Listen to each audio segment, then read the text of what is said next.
Ladies and gentlemen, in Africa and the world, I am releasing a documentary of how people were killed in Tanzania by Tanzanian forces. I'm sharing very scary videos containing blood, video containing mutilated bodies, and so many other things. I'm releasing those videos of what happened in Tanzania. And before that, ladies and gentlemen, viewer discretion is advised.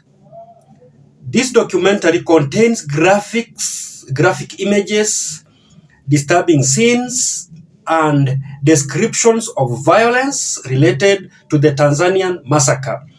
Some viewers may find this content upsetting, frightening, or inappropriate, especially children.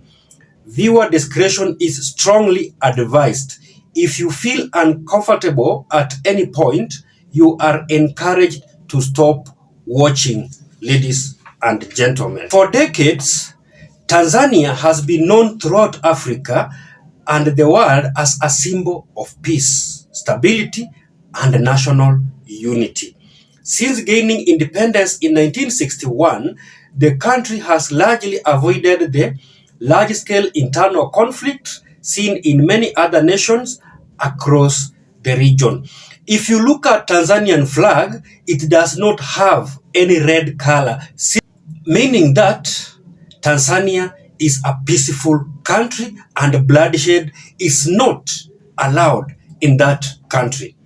But recent years have brought a wave of allegations, reports, and accusations that challenge this long-standing image. Critics, activists, and human rights observers claim that Tanzania has witnessed a series of violent incidents, unlawful killings, and political repression, particularly during and after the recent just concluded elections. They argue that the country is experiencing one of the darkest periods in its modern history. Background of the crisis. According to opposition figures and various civil groups, tension escalated sharply during the October 29th elections, which critics describe as a deeply flawed and unfair. Several opposition leaders were reportedly arrested, detained, and barred from participating after being charged with treason charges. They and their supporters strongly deny. Some activists allege that over 3,000 people have been killed in clashes involving police and other armed groups. These figures are heavily disputed, and official government sources have constantly denied the accusations, calling them exaggerated, fabricated, or politically motivated. Geographical and historical context of Tanzania. Tanzania is located in East Africa, home to more than 70 million people. It borders Kenya, Uganda, Rwanda, Burundi, and Democratic Republic of Congo, Zambia, Malawi, and Mozambique, with the Indian Ocean forming its east coast. The nation also includes the island region of Zanzibar, Pemba, and Mafia. Since independence, Tanzania has been shaped by a line of leaders who helped define its identity. Since independence, Tanzania has been shaped by a line of leaders who helped define its identity. Julius Kambarage Nyerere, the founding father; Ali Hassan Mwinyi, the second president; Benjamin William Mkapa, the third president; Jakaya Mrisho Kikwete, the fourth president; and John Pombe Joseph Magufuli, the fifth president. Tanzania's sixth President Samia Suluhu Hassan assumed office following the sudden death of Magufuli in 2021. Her administration has faced both praise and diplomatic openness and criticism for alleged human rights violation. Now, before we continue, we must warn you once again. The following scenes are graphic and may be distressing. Here is a series of videos submitted by witnesses, activists, and local communities.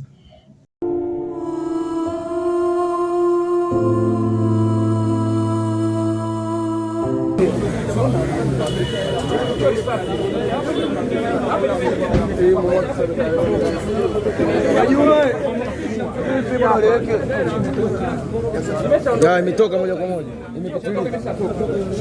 Lakini imepita. Imeingilia hapa, unaona? Ikatokea kufumua huko. Iseme na ingine inakuwa ndogo, inafumua ndio kwa huko.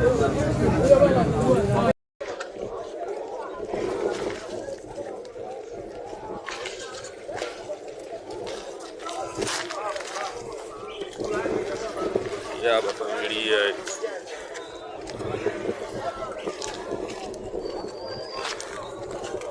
So poa machizi.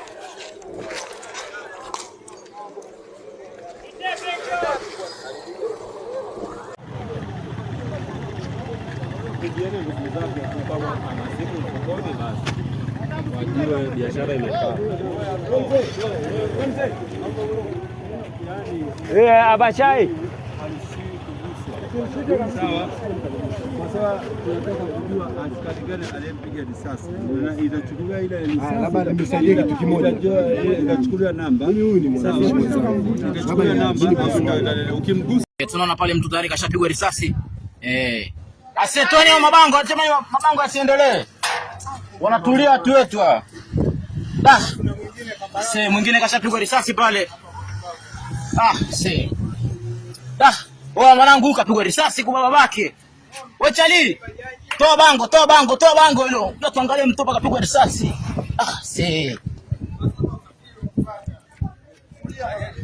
Wewe bana hakisha kwamba hewa itoke.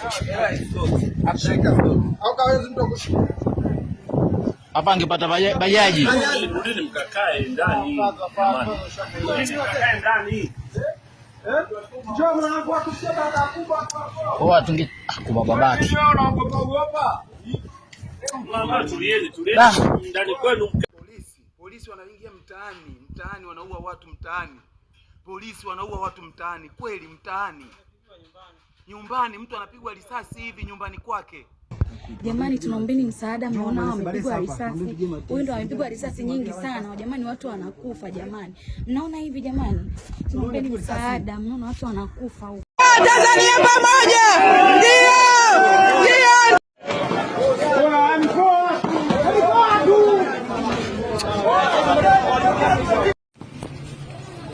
Chukua funushi.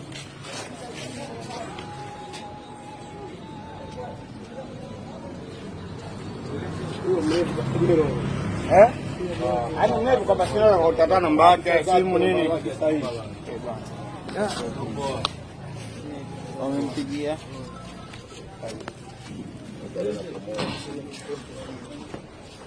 Ndote mko hapa kumbe. Kama usiwaze usikunywa maji usiwahi mkuu. Kunywa maji siache maji. Kuma mama. Risasi ya mguu man.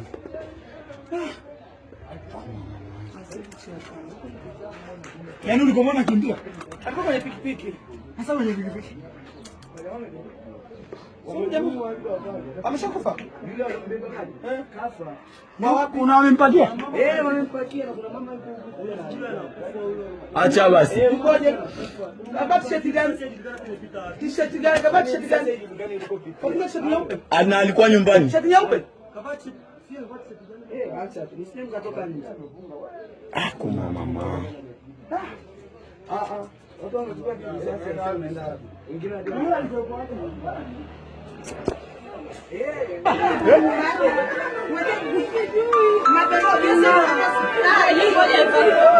amepigwa wapi?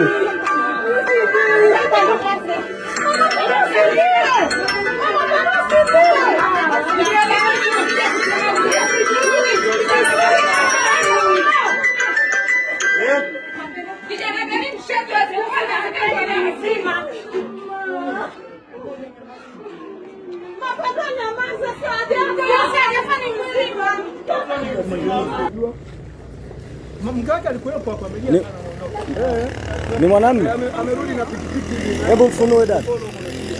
Ni mwanamume. Kwa hiyo maana yule alikuwa anatembea zake aenda nyumbani.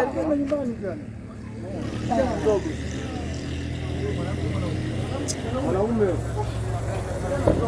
Mfunike vizuri mama. Jamani, ngoja tuchukue bajaji. Hamna.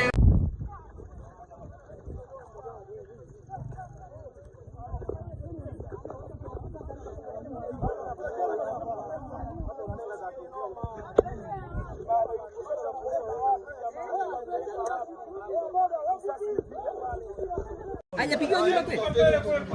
Tumboni, si unaona? Amepigwa tumboni.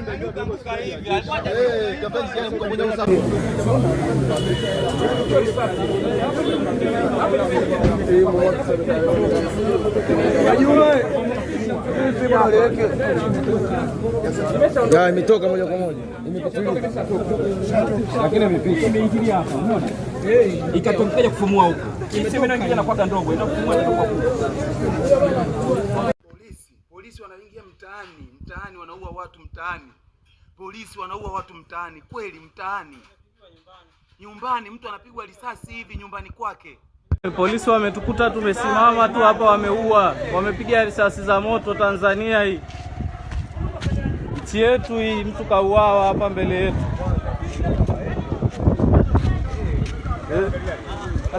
Jamani, nchi ya amani. Polisi wanakuja wamevaa kiraia, wanaua watu mchana kweupe. Tusaidieni jamani, hapa ni makumbusho, tusaidieni msaada. Watu tunauawa.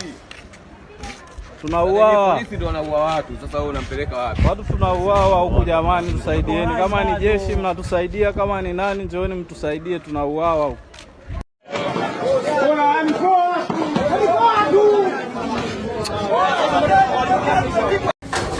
Kamba tumpuke kama damu stoke nyingi kama ya ile hapo. Ifunge ndio isokota fu. Unafunga. Ndio kusukutia.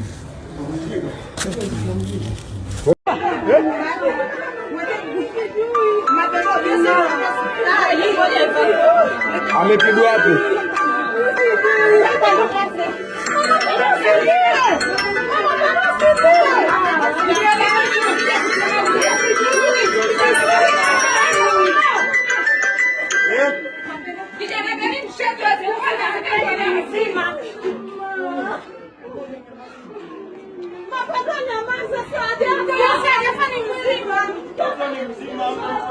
Jamani, tunaombeni msaada, mnaona wamepigwa risasi. Huyu ndo amepigwa risasi nyingi sana. Jamani, watu wanakufa jamani. Mnaona hivi jamani? Tunaombeni msaada, mnaona watu wanakufa huko. Huyu jamaa alipigwa chuma akiwa kwenye pikipiki wewe. Alikuwa kwenye bike wewe kwani? Kama unamruma kweli. Jana mwanangu hii damu jana kabisa mimi chochote kufanya mwanangu ni unaua bila hatia mwanangu. Tanzania pamoja. Ndio wameua na wataja wameua. Naambia mmeua na wataja wote. Mama Samia unaua watu. Mama Samia unaua watu. Tanzania pamoja. Ndio.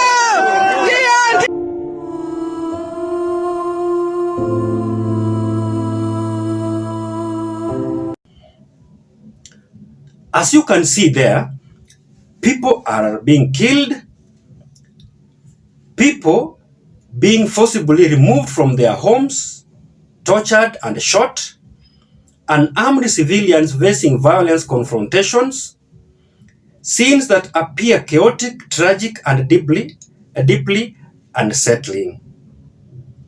This is not a horror film. These are videos that individuals claim were filmed in Tanzania during episodes of unrest and political tension. In response from the government, the Tanzanian government has repeatedly denied responsibility, instead suggesting that external actors or political rivals may be behind the unrest. Officials insist that the allegations of widespread killings are false, misleading, or part of coordinated attempt to destabilize the nation.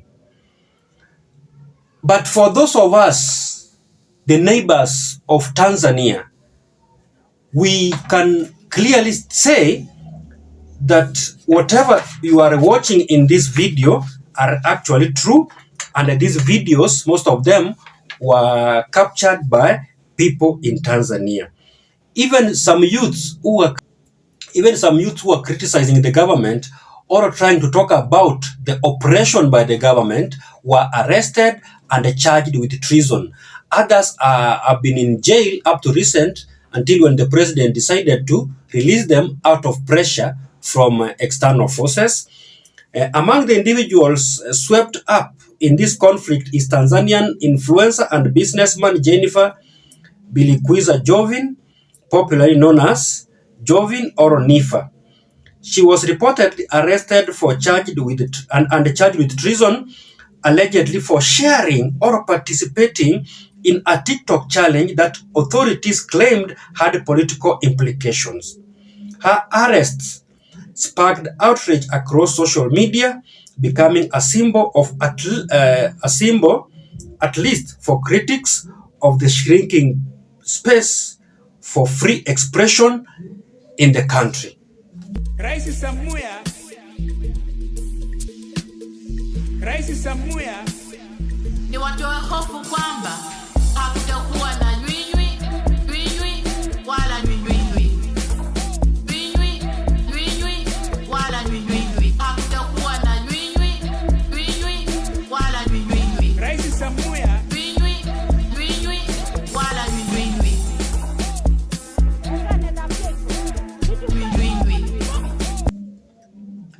Ladies and gentlemen, we are now calling the international community, especially the International Court of Justice, ICC, to send their officials to Tanzania to carry out investigations and have all those who participated arrested and charged. Remember, taking people's lives in order to remain in power is against the law and it's against the word of God.